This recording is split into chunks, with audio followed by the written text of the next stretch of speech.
Welcome to this Town Hall 127. It's Wednesday, January 8th. I hate to say this, it's 2025. My goodness. Time just is flying by. And we're going to change the format a little bit this year, but we had a great year last year. We've actually got some awards and other things we're going to talk about. Wow. But today we're going to talk a little bit, about kind of this upcoming year, and kind of, what to expect in 2025. I kind of thought of it as when I came up with the topic, I was thinking about those books that you get when you're pregnant. What is it? What to expect when you're expecting. I kind of feel like that's where we are. It's sort of a similar concept because it feels like we're on the precipice of a lot of change. And so we'll talk about that. So let's move on. Welcome. If you don't know me, my name's John Best. I'm the CEO, co-founder of Best Innovation Group, and we do a ton of things for Canadians. Lately, it's been mergers, AI assistant mergers, and yes, I am pregnant. I'm excited to announce that. It was one of the breakthroughs I had over Christmas break was a science breakthrough that I don't want to talk about with everyone, but it works out. I'm not going to be doing this anymore. Anyways, should I be sending you that book, What to Expect When You're Expecting? Yeah, I already bought it. It's good. Oh, okay, good. I had it left over from the last time.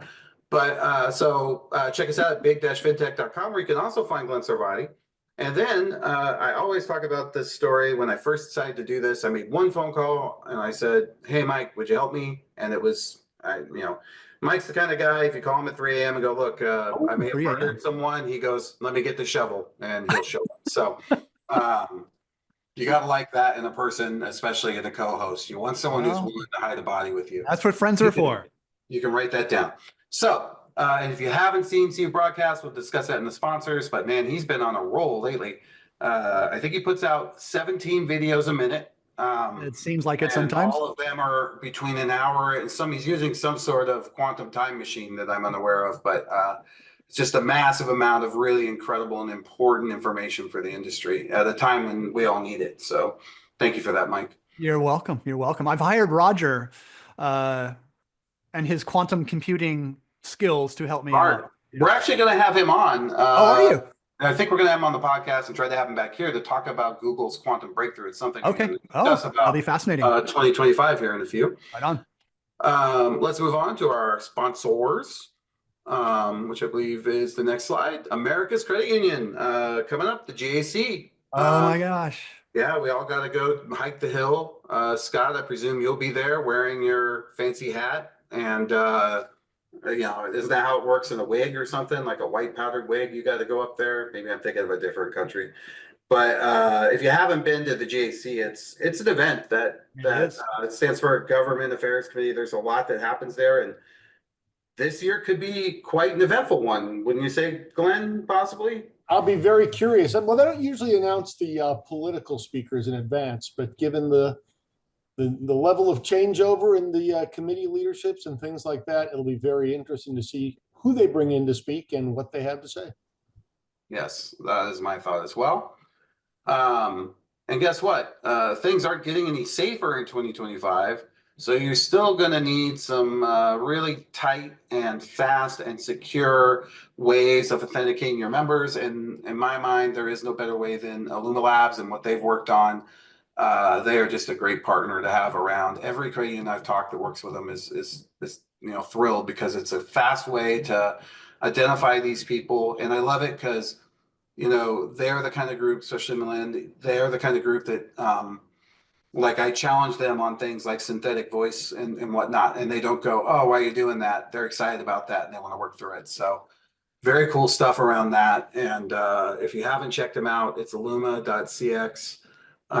They run everything out of Czechoslovakia. I think that's what CX is. Oh, wow. It's not true. I'm making that up. But no, they're a great group. And, shout out to True West, who I know uses them and is very happy with them, along with a lot of other customers. So yeah, they have some incredible case studies where, we have a bunch of them on the CU broadcast that we've done. And this incredible past results. Year's FinTech, what was it, Glenn? They won Finovate. Was it Best Europe? of Show. Yeah, Best of Show, Best of Show winners, right? Yeah. The New York show? They did, Yeah. yes. Which I have started to think of a lot like the Westminster Dog Show. I figure it's the same kind of thing. So you try your software around and they check its butt, take a look at it, and out you go. Anyways, I digress. Typhoon, another one of our great sponsors, somebody who's really thinking about the future. I had a great conversation with a credit union luminary who I will not identify, but we were talking about, is the death of home banking as we know it today imminent, in the sense of, will it go the way of the IVR?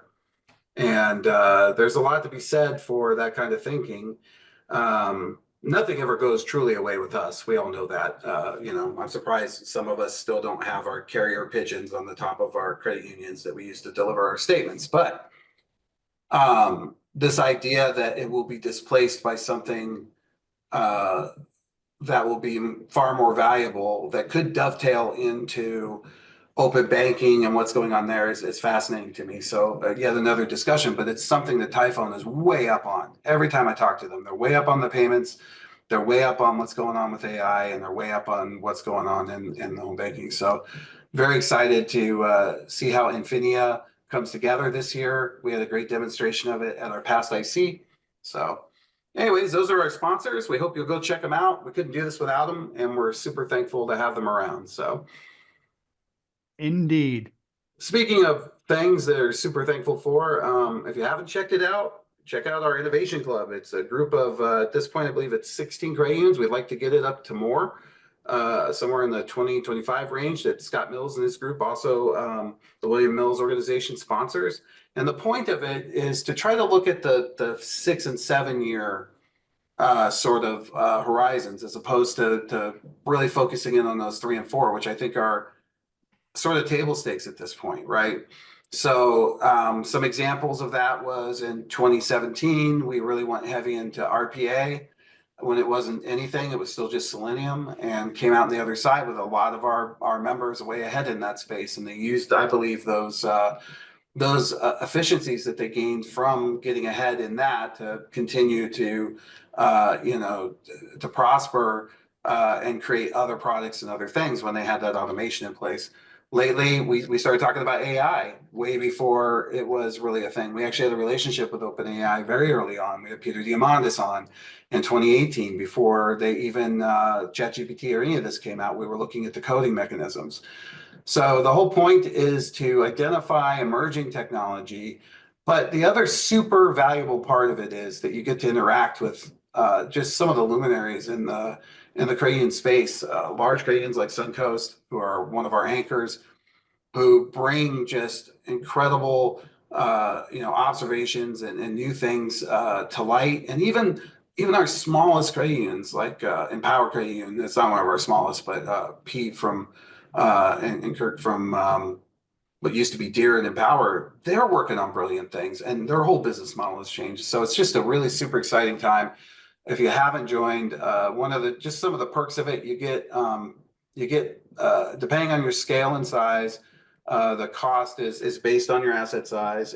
You get hours depending on your size to help implement if you want to do some prototypes of the things that we built, and then you get if you are looking for, like, for example, I spoke on those employee days. You ever done that, Mike, where you go out and it's everybody, they take one of the Monday holidays and they turn that into an employee gathering. And I spoke at those. I spoke at board meetings. So that's another thing I do for the Innovation Club employees, is do free speaking to help align their boards and help disseminate that information, which sometimes is difficult to sell that to the board when you're looking at things that are kind of more newish. So we hope you're interested. If you are, go to bigfintech.com or scan that QR code.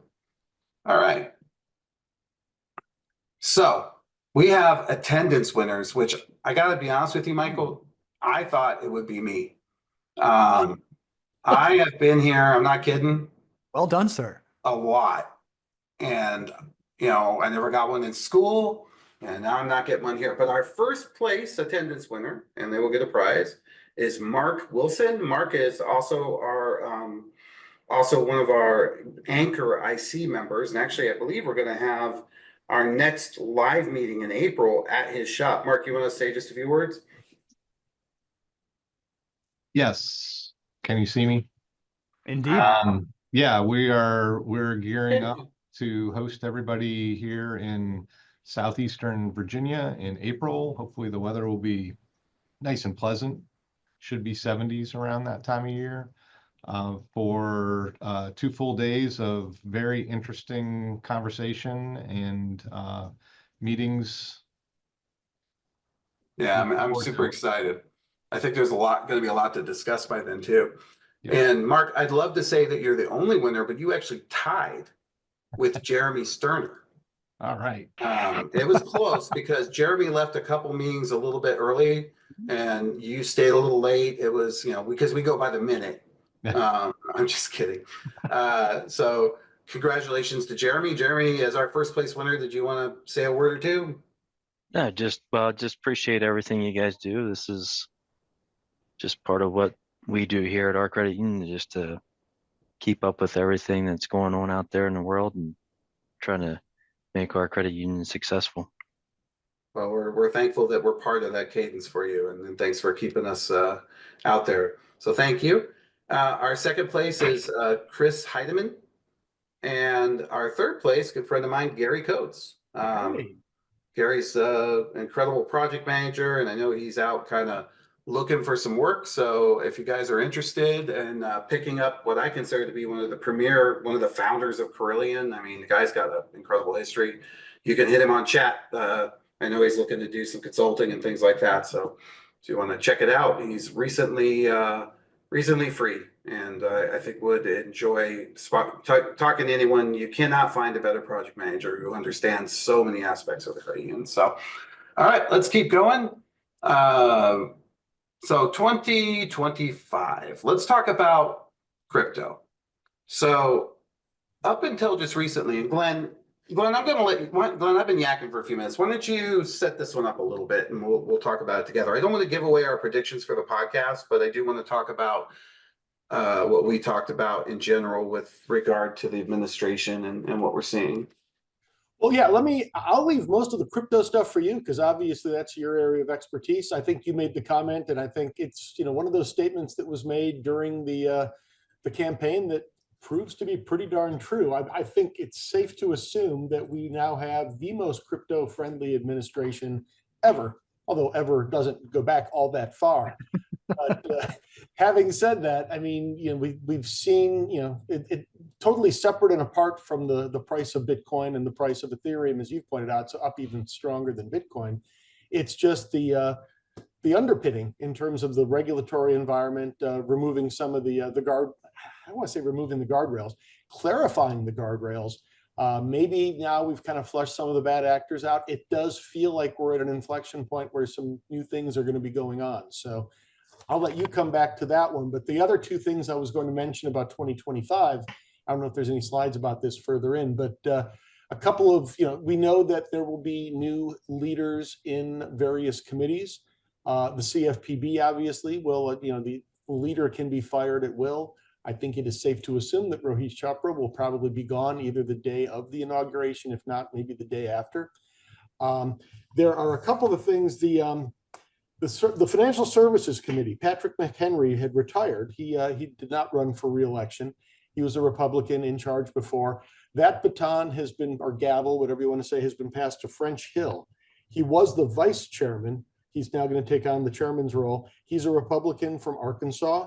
He is a former banker, and he is a crypto person. Well, I shouldn't say he doesn't have a background actually in the crypto industry, but he is a vocal supporter of crypto. So once again, when we look at places where you would expect to see a friendlier environment, he would be one of the reasons. I don't know much about where he stands on credit unions. I do know that he has used in some of his printed statements that he is looking forward to making community banking great again. So hopefully that doesn't extend into any of the shark versus jet battles. Macabre, is that how that goes? Macabre, Maccabee. I don't know. I have to think about it. Community banking great again. I don't know where he's. I don't know if. I think we can assume that we're going to have. There's so much going on. I'm sure you've probably also heard a lot of the talk about the Doge Commission looking for government efficiency, and one of the things they were looking at. I think we would all agree there are too many regulatory agencies and supervisory authorities. They're looking to try to consolidate those, or at least rationalize and streamline them in some way. if we want to get back to it, there's the thing about FDIC insurance, which has popped up, which I think has really been overplayed. But regardless of that, it's kind of a scary thought that it would even be brought up.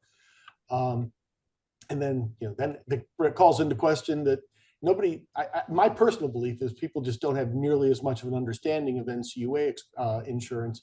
It doesn't have the same kind of brand recognition, which is usually a detriment, but in this case may even be a positive if FDIC is the one taking all the heat on this this publicity. But the other one I was going to mention, and this is purely a rumor, French Hill is confirmed, or not, I shouldn't say confirmed. He has been named as the designated leader of the financial. And that's the guy that squints a lot from that show 30 Rock, right? French, oh, that's right. I think it's his name. The rumor, and this is purely a rumor. I've heard there's a couple of other names that have been kind of tossed around, but for some reason, the one that I've heard the most as a potential new head of the CFPB is a guy named Mark Calabria, who's currently at the Cato Institute, which is kind of known as a libertarian think tank. In the past administration, when Trump was through his first term, he served as Mike Pence's chief economist, and he was also the head of the Federal Housing Finance Agency. Interesting. So he's, again, it strikes me that, I mean, he doesn't seem like somebody who's going to kind of take a burn it down approach. But I think we all know there's going to be a different, kind of sheriff and a different tone being set by the CFPB. But I would think that he might be a steadier hand than we might have seen. And that was really true last time, too. I wouldn't exactly have called Kathy Kreninger a zealot or a real rabble rouser either. So we may look more to a CFPB, I suspect, that looked like it did during the first Trump administration, whereas there might be a bit more of a shakeup in some of the other agencies. Sure. So that's kind of where I, had some kind of input on where we seem to be going. Obviously, we're going to know a lot more over the course of the next couple of weeks. But obviously, John, as you pointed out, crypto is going to be, if not front and center, at least a much more significant kind of component to financial infrastructure and strategy. So that's probably we had. Go ahead, Michael. No, I was going to say, I mean, didn't Trump just appoint, I think his name's David Sachs. He was like one of the original founders or investors in PayPal as kind of their crypto czar person or something like that. So if you want crypto front and center, I mean, that's one of the people to put right in front there. So I thought that was an interesting pick. The part that I still can't I'm sure what he's going to do. Yeah, and the part that I can't figure out is when crypto means so many different things to so many people. And you've got, you've got the notion of, does crypto equal Bitcoin? John, as you've talked about, Donald Trump's got his own coin out there, the World Liberty Financial, I believe, something like that. But I still keep coming back to the traction that's been made by stable coins. And I think there's, and then at the same time, you've got CBDCs, central bank digital currencies, which are the one piece that in theory fall in that general category, but I think are probably very much out of favor in this administration. They really weren't going too far even before, but that's one I think we can pretty much put on the back burner because I can't see anything happening with that. So I spent some time thinking about what you're talking about, right? And I sort of started off in this first road, right? Which was, is the government wanting to implement blockchain or is it wanting to support it? And I think it's the latter for sure. Yes. And so, and it reminded me, I just started watching this show and it's on Netflix. It's called Something the Octopus, and it's about this software. It was originally, it was the first relationship-based relational database put into the CIA and the FBI, where if David Lindner was part of a crime, on one crime, which I know he's making this, but then if he was part of a crime elsewhere before, the FBI would never know. But this was basically pulling all that together to say, yeah, he was part of both of these things, which would sometimes give you a clearer picture. I think that there's some of that to be had from the Doge standpoint, but given the current administration's lean towards the private sector, I think that'll be implemented by, we talked about this the other day. Who's going to do that? And I said, well, Tesla or SpaceX or whatever, these other companies are. I worry that there's a little bit of that there. But let me start off by saying the first thing I'll say with regard to that prediction is I don't think that we're going to see the CDBC move forward. I don't think that they're in this, other than maybe the Bitcoin reserve, which I'll get to in a minute. But I don't think that they're in this to create their own on-chain elements. I think they're in it to use the technology. I totally, in fact, they seem to be actively, allergic Right. to the idea of a CBDC. So, and again, it wasn't going anywhere already, but I think that any chance that it was going to go anywhere, I think, let's not confuse those two. Stablecoin's a bit of a different issue, which Right. has a And lot of so, utility, and that one. but and let me speak to stablecoin after I get done kind of Okay. separating the Bitcoin from Ethereum here for a minute. So, I think that everyone's kind of finally come to their senses and understands that Bitcoin is a security. It might as well be gold. It's the same kind of thing. It's something you hang on to. It has smart contracts. It has that sort of thing built into it, but no one's really using it at that level. It's more of, it was the first one to the party. It's got the most traction. It's got the most marketing behind it. And obviously it's the most valuable electronic asset in the world. That said, it is, I think that is the extent of what it will be, particularly because it has a lot of limitations. The other side of it that I think is finally going to come to bear is that and we're already seeing this. I pointed out in our podcast that Ethereum is almost getting to triple of where it was this time last year. And it's because Ethereum is the promise of a actual working application that runs with blockchain technology. And if we think about what blockchain technology is, it's an immutable record of facts that cannot be changed. And we have a lot of that, right? We have that in our current core systems. It's an immutable record of facts of a ledger that has been put in place. It's very, it has a very strong connection to what we do. But on that chain can be assets. On that chain can be facts and data. On that chain can be storage of money or value.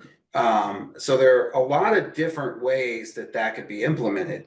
And when we think of Ethereum and we look at the coins associated with Ethereum, they generally are in service of a function. In other words, even Doge started off as a joke.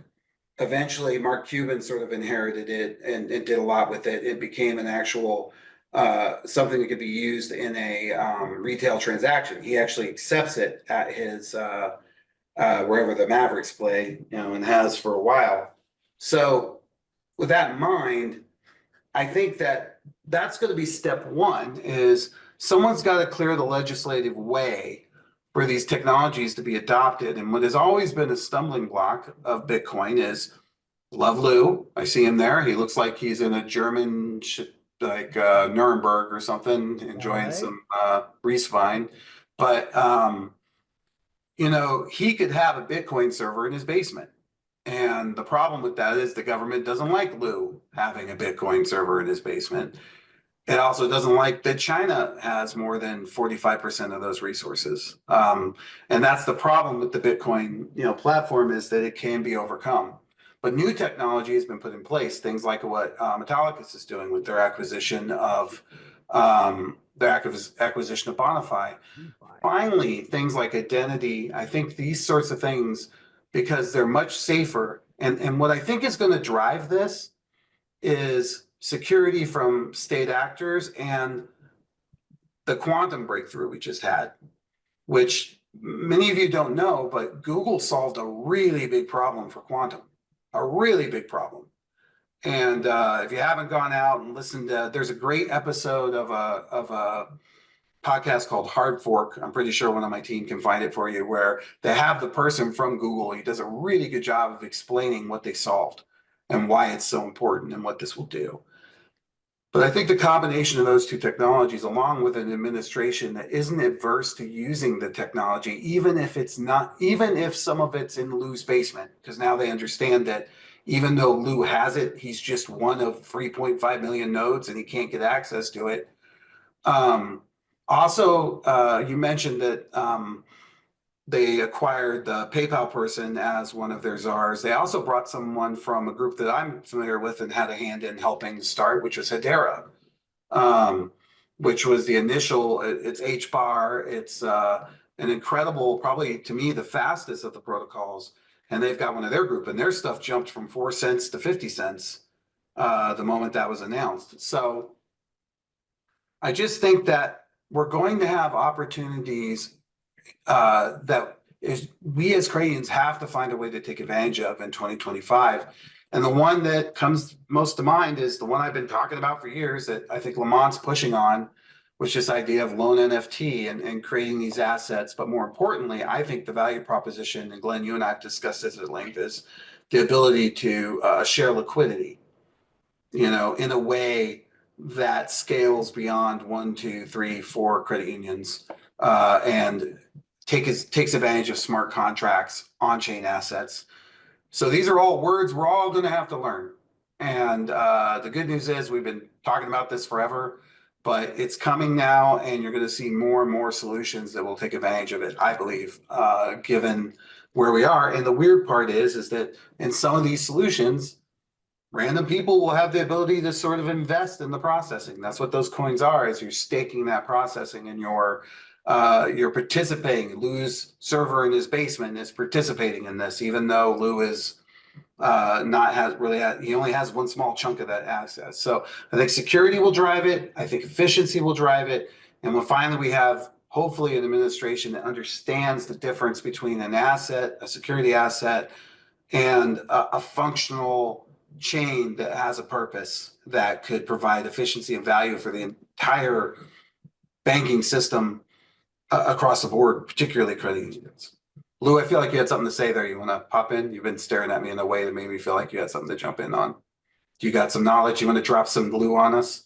Nothing in particular. No, I don't have a Bitcoin server in my basement.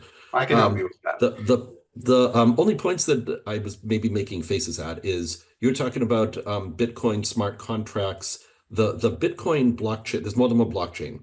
Bitcoin has its own blockchain. Ethereum is a blockchain.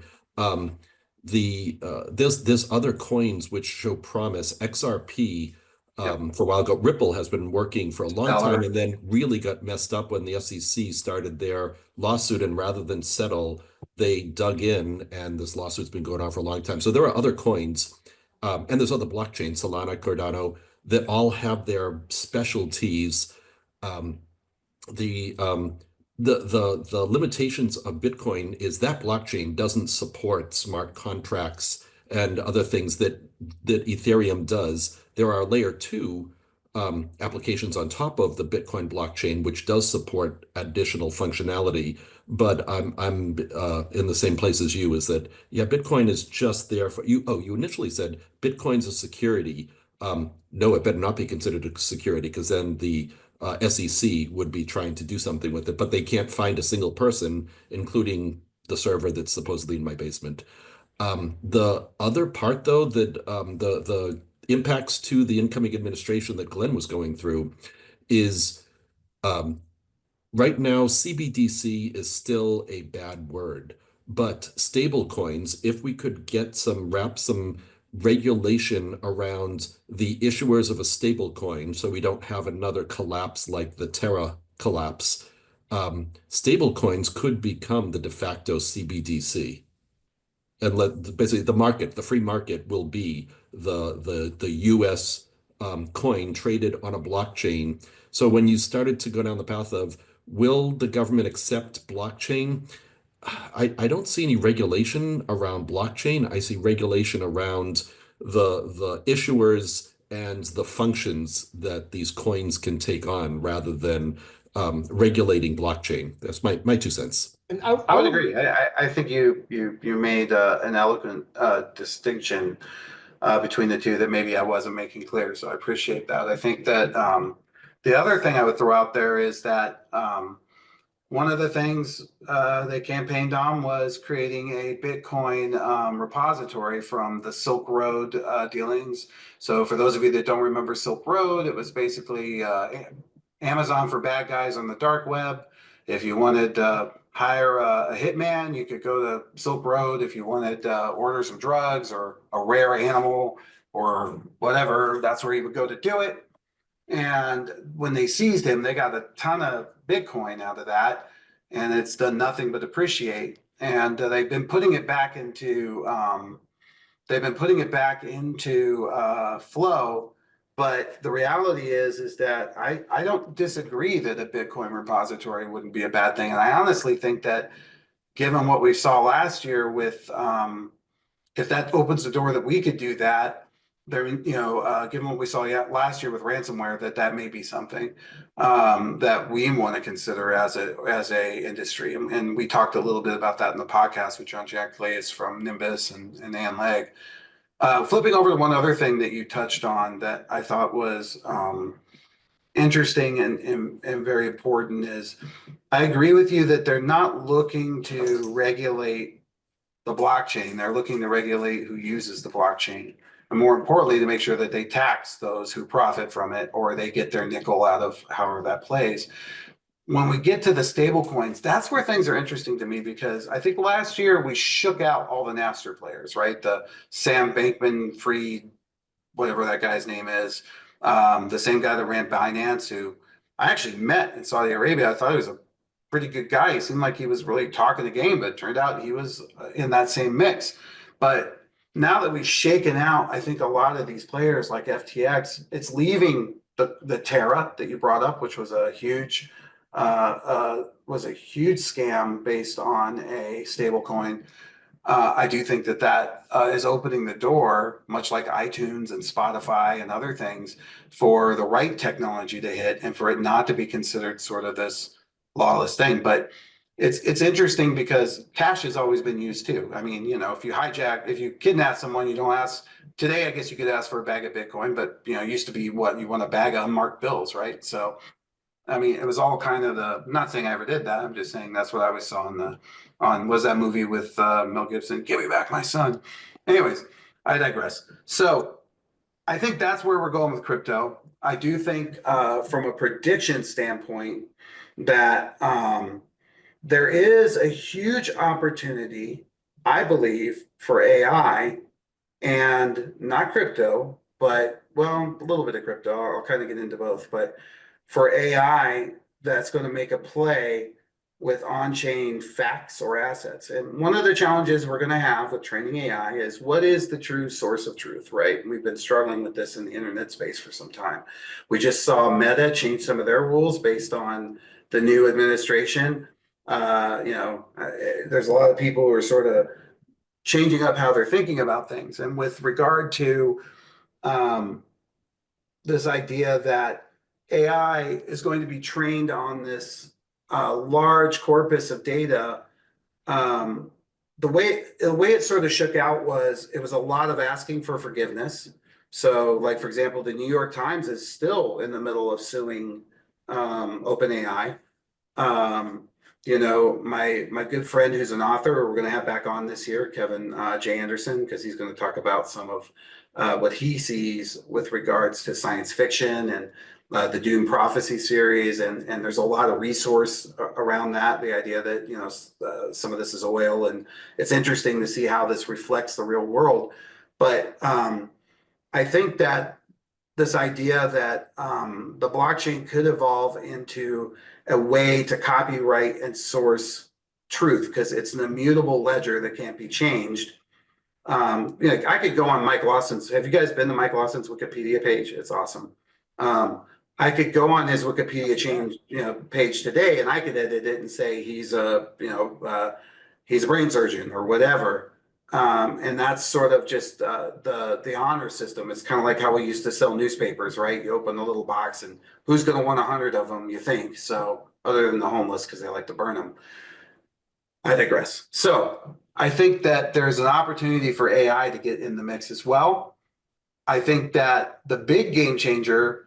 And this is sort of my overall premise for 2025, and I'm going to hand it over to Glenn to speak to this in a minute, but we already saw it in 2024. AI has become a force multiplier for productivity in a way that I don't think any of us imagined. I don't think this quantum breakthrough that Google had happens if the engineers aren't all boosted or bolstered by an AI that they probably trained to help them get through this and solve some of these big problems.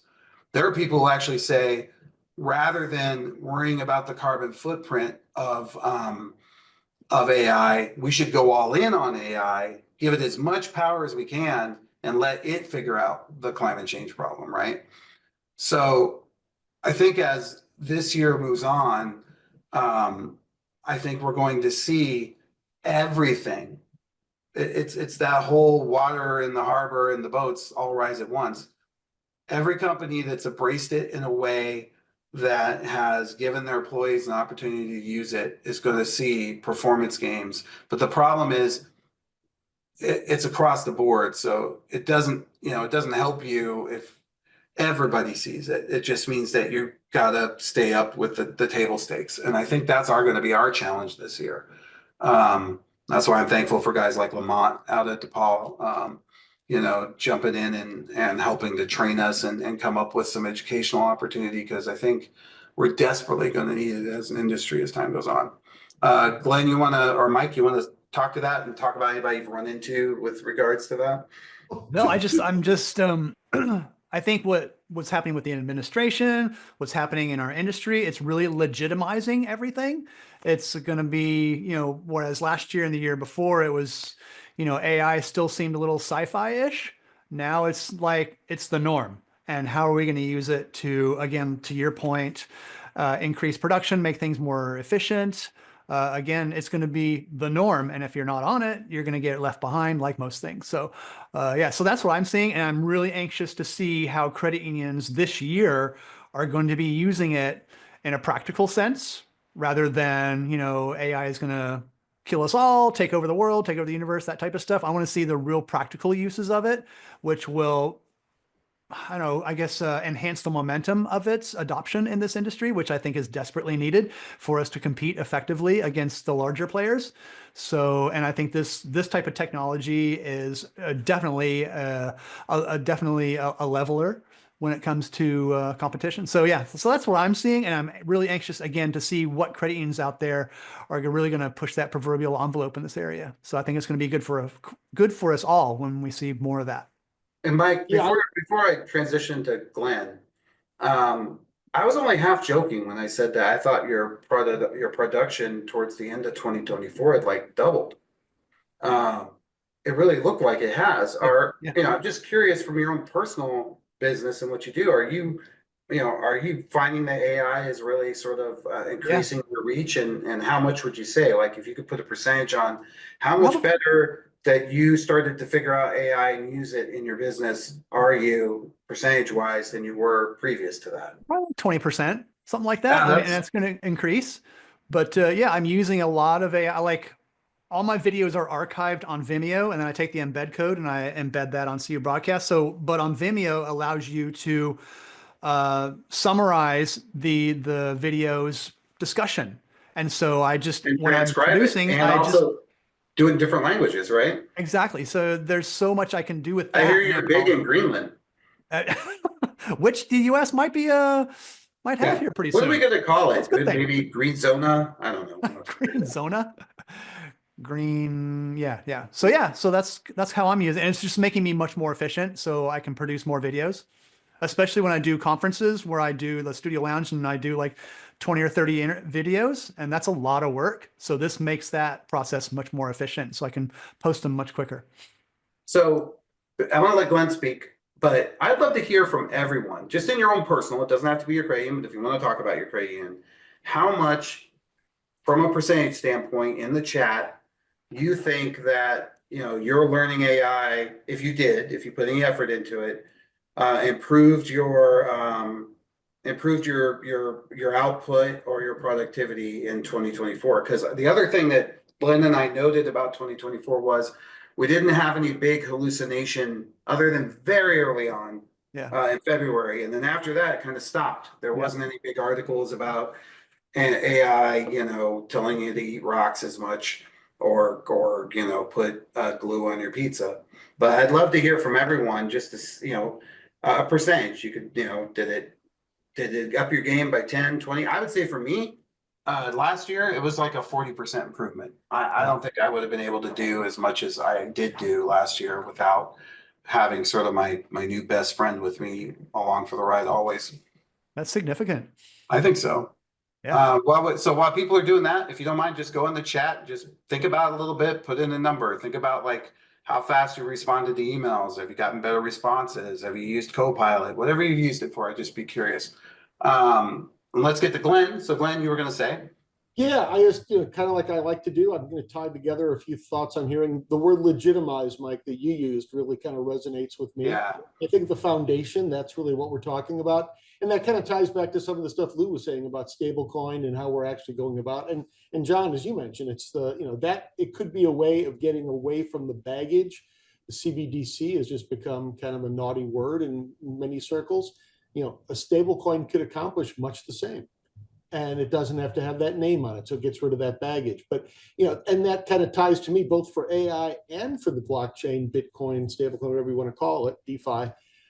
I would not get distracted by what winds up in the headlines, because I think, well, you mentioned the Bitcoin strategic reserve. I have a different opinion than you, but I don't really care. That's not really what's going to be driving things. The fact that we have people who are actually laying the rails in terms of what the ground rules are and where we can go forward, who understand this stuff better than they have in the past, I think is going to give us more. And those are not they're not exciting kind of headlines. So for that reason, we're not going to hear as much about it. But if that's happening behind the scenes, that's going to allow us to move forward with the more mundane things that aren't headline worthy, that like AI hallucinations. I mentioned the other day that on the podcast, John, that I think that we're actually going to hit what I consider, from the Gartner hype cycle, the trough of disillusionment around AI, where you're going to get more pushback because of the dystopian views and things like that. That doesn't mean there's not good work going on behind the scenes. So I think to some extent you can take advantage of that while everybody's naysaying, and actually, like they say, don't listen to the people while everybody else is complaining how it can't be done. Just go in the back and do it. Well, I think to your point on this idea that people are going to have this like you said, this consequence. I think what's going to drive that, where we hit that trough of disillusionment that we have to be careful is, I think that this is my prediction, take it or leave it. I think that somewhere around March, maybe April, I'm actually hoping it'll happen in April, where David, me, and Mark, and all these people are together, and anybody else that wants to join us between now and then are out in Virginia, that OpenAI is going to announce AGI. And, AGI is going to be, something that's going to, I think, cause a whole new round of thinking around what this is, and how people. And I'm going to just ask ChatGPT what it is here. What I'm going to do real quick, just for fun, because I don't know if everybody's seen the craziness that this thing can do these days, but I am going to share my screen, and I'm going to share sound and optimize for video sharing. And just While you're doing that, I noticed that Elias put into the chat that McKinsey's benchmark for performance improvement or productivity improvement is 15%. And it looks like almost everybody in this group thinks it's actually higher than that, which I think is interesting. Yeah, which is just crazy. Because it tells me that, again, hang on a second. Hey, ChatGPT, can you say hi to everybody? You're on a Zoom with me. Hello, everyone. It's great to be here with you all. How's everyone doing today? Great. Yeah, don't listen to Glenn. We don't know what he's up to. But hey, ChatGPT, I have a question. I wanted to see if you could tell me, for those of you who are looking at my screen, I'm going to stop sharing my screen. You can just look at me. So if somebody wants to pin me so you can see it. But can you tell me what I'm holding here, buddy? Sure. That looks like a Morton black pepper shaker. Are you cooking something? Nope, I'm not. I am demonstrating what you're capable of. Tell me about this. That's a book titled Failed Alliances by Drew Karpyshyn. It looks like part of a sci-fi or fantasy series. Can you tell who the author is? Can you see the top part of it? Yes, the author is Kevin J. Anderson. It's part of the Saga of Seven Sons series.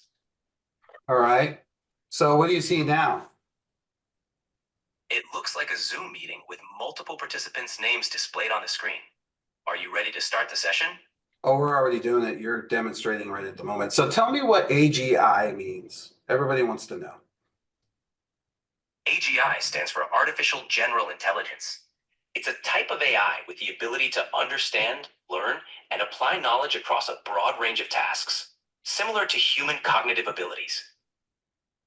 And how does things like your vision here, like you being able to look at something and tell me about it, play into that?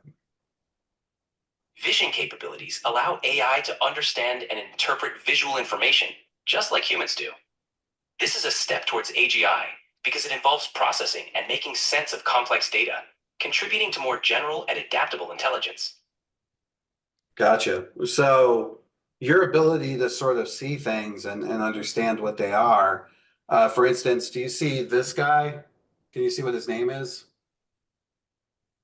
Yes, I see a person named Michael Lawson on the screen. Oh Is no. that the one you're referring to? Yeah, can you do a little check? Do you know who he is? Do you know who CU Broadcast is? I'm not sure about specific individuals based on names alone, but CU Broadcast is a media platform focused on credit union news and interviews. Does that ring a bell? Yeah, this guy's like the main dude in it. That's great. It's always awesome to connect with industry leaders. Does he have any insights to share today? Well, we wanted to ask you. So we're here talking about 2025, that Trump has been, his administration's in place. They're less about regulatory. They're much more favorable to, say, blockchain technology and crypto technology. So as credit unions, we were trying to understand kind of what the landscape looks like for us in 2025 and how we should prepare for it. Can you give me a short summary on what you think? Sure. In 2025, with a more favorable regulatory environment for blockchain and crypto, credit unions should focus on several key areas. First, they can explore integrating blockchain for secure, transparent transactions and improving member services. Second, they could leverage cryptocurrencies for faster, cost-effective cross-border payments. Third, they might consider partnerships with fintechs to offer innovative financial products. Lastly, staying informed on compliance and security measures will be crucial as these technologies evolve. So what do you think about Google's recent breakthrough in quantum? Are you aware of what they just did with that chip?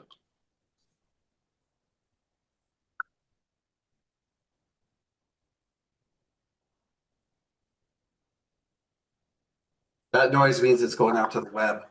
It means that it doesn't like talking about the competition.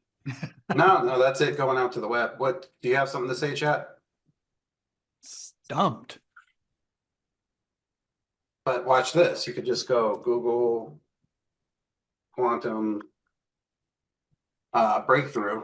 But if you haven't seen it do this stuff, it's just crazy what it's capable of. So here's just for some fun. Hey, ChatGPT, can you see the article on the screen? I can't read the text directly from the screen, but if you'd like, you can summarize the key points, and I can discuss them with you. Well, can you see it now? Yes, I can see the text.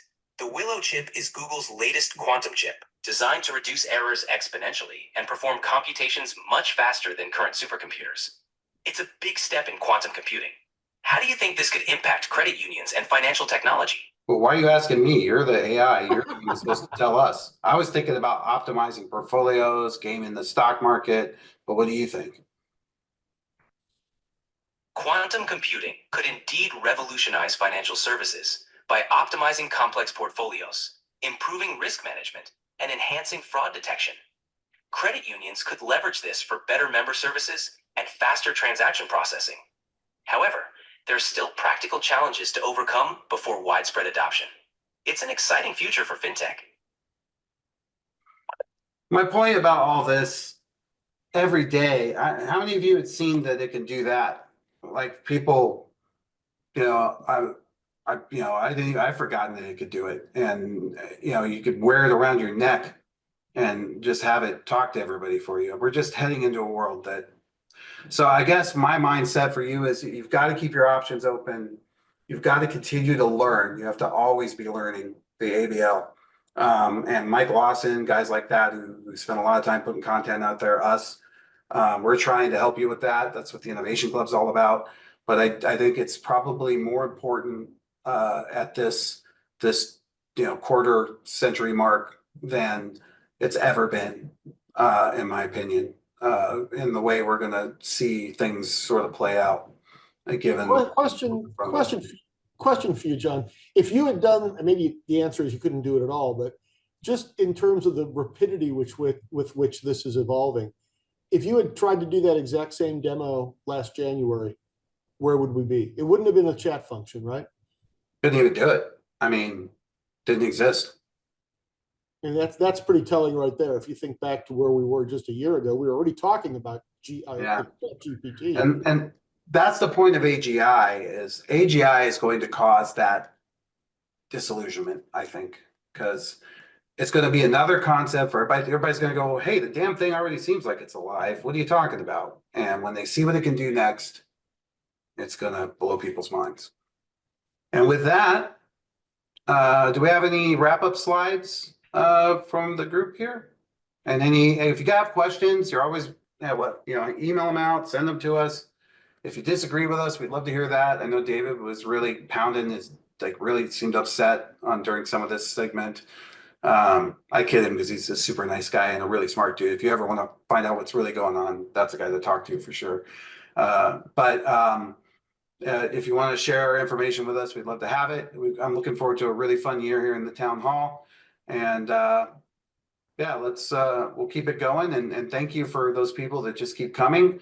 And tell a friend. I'd like to get this up even more. And tell a friend, bring a friend, and we'll give them, Scott Mills Corporation will give them some Bitcoin.